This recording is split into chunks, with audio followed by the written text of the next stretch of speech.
Medrash tells us something very interesting. The Medrash says that when Avram Avinu went out into the world to discover or to uncover God, the Elokim, the God in Hateva, in nature, so it says he saw the world like a city on fire, like a city burning. And he said, well, obviously somebody lit the fire. So who lit the fire? And he came to the conclusion that there was a God, that there was somebody who built the city, that there was someone who lit the city on fire. And at that point, God turned to him and said, Anihu, I'm the one. I did it.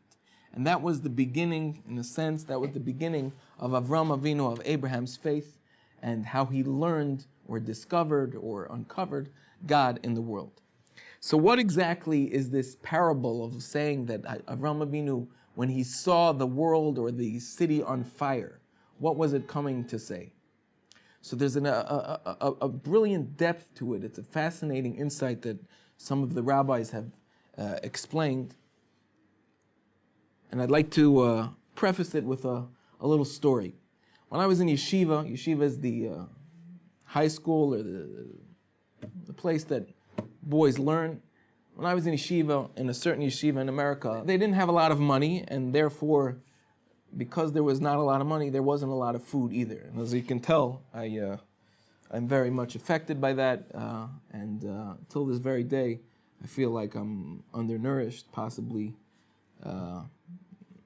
worse. So there wasn't a lot of food. Now, one of the things that they did in order to get food was they went to some place called the food bank. The food bank is when you have different stores, let's say ShopRite or Ralph's or whatever it is, the big stores, the big chain stores, they had, let's say, certain not so quality foods. Let's say where the date went out or the boxes were smashed or the bags were open. So they would donate this food to the food bank. And then the food bank would distribute it to needy institutions, etc., for a nominal fee. So basically, the yeshiva hooked up with the food bank to arrange to get whatever they could from the food bank on a bi-weekly basis, and whatever they would bring back from the food bank, that's what we would get to eat. I remember for breakfast, for a nice while, we had something called Uncle Sam's Natural Laxative Cereal.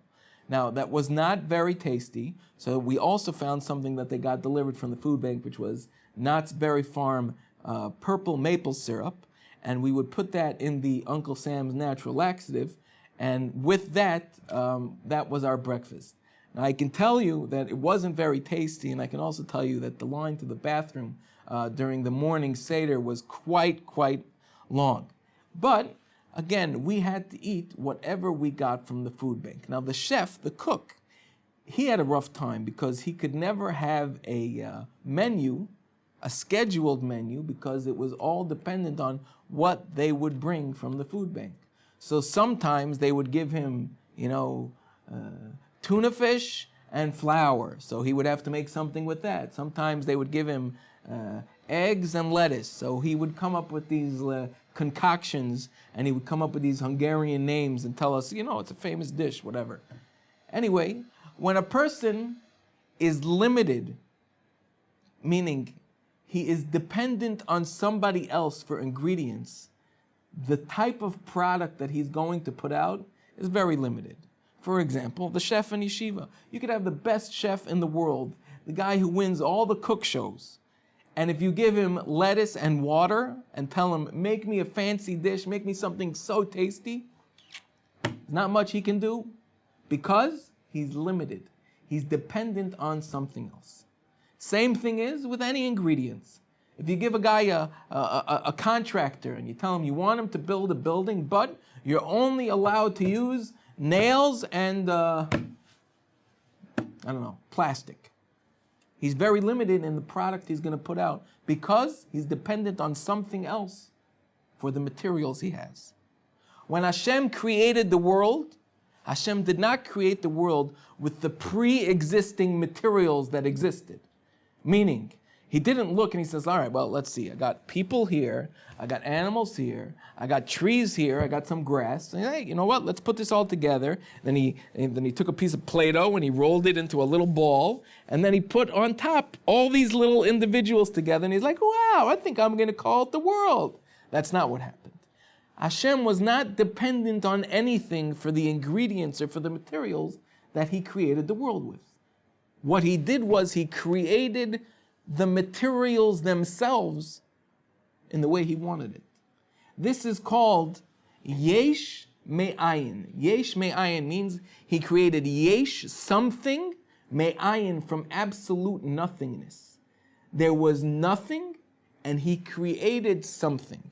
When you have magicians can take a hat and a rabbit and somehow pull the rabbit out of the hat. It's not such a big trick. But if he has nothing and he turns that into something, that's a big trick. So we don't obviously to compare that to God is foolish.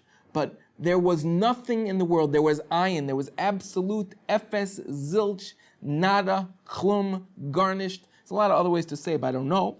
But there was nothing. And God created exactly what he needed, the yesh, the substance, me'ayin, from nothing. There's a lot of different aspects of this creation, and we're going to learn about that. But one thing is very crucial to understand.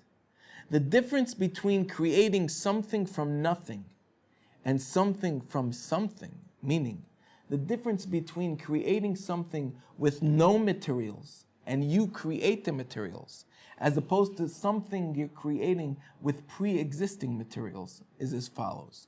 When you make a building and you've got cement and you've got nails and you've got wood and you've got steel, then once you put up the building, boom, you're out of there. They don't need you anymore. The contractor is no longer necessary once the building is up. You know why? Because the materials are in place, and once you put them in the right way, in the right form, it's over. You can leave. That's when you create something from something. But when you create something from nothing, then it doesn't exist unless you stay there. For example, if you make a shadow on the wall, like the bat signal, or you take a light and you shine it in a dark room and you make a little circle on the wall with that light, that's something from nothing. Because it doesn't really exist unless the light is there. But the second the light goes off, it's gone. So in order to keep that something there when you create it from nothing, it only stays if you stay where you are. But the second you leave, you turn off the light, then it goes. When God created the world, he couldn't just create it and say, all right, I put the materials together. That's it. I'm out. I'm going on to another project. Now I'm learning, homeopathic medicine. It doesn't work like that. When God created the world, he needs to constantly renew the creation for it to continue existing. Because like that light that's shining the circle on the wall, God is that light. As long as the light's there, then the circle, the world, will exist. But the second the light stops, the second God stops his will from this world being there, it won't exist anymore. That's what Yesh Me'ayin is. Something from nothing means that it only can continue existing as long as God's there. A flame, a fire, if you look, it looks like one solitary flame that just goes until it goes out. But if you look closely, it's continuous flames from each new drop of wax or kerosene or whatever it is, continuous new flames constantly going more and more and more. That's why it flickers. That's why lights, when you look at them from far, it looks like it's flickering. Why? Because a flame is continuously lighting and lighting and lighting again. When Avraham Avinu, when Abraham saw the world on fire, what he saw is that there's not just a creator that created the world, but that the world is on fire, the world is aflame. What that means is that God is constantly renewing the world's existence with his wanting it to be there. As long as God says, I want the world to be there, it's there. But the second God says, not now, no more, when he removes himself, then it doesn't exist. So God created a world on fire doesn't mean that it was burning. Avraham Avinu saw that the world was constantly being renewed, and God's will to have the world continue existing was something that needed constant rejuvenation, constantly being renewed. And this is something that we learn about Emunah. Emunah is not just that God created the world way back and then said, I'm out of here. See you guys later. Fend for yourselves. I'm on my own. No. God in the world is nature. God's will for the world to exist and for nature to continue functioning the way it does is a constant, continuous thing that goes again and again and again. This is what Avraham Avinu saw when he said the world was on fire.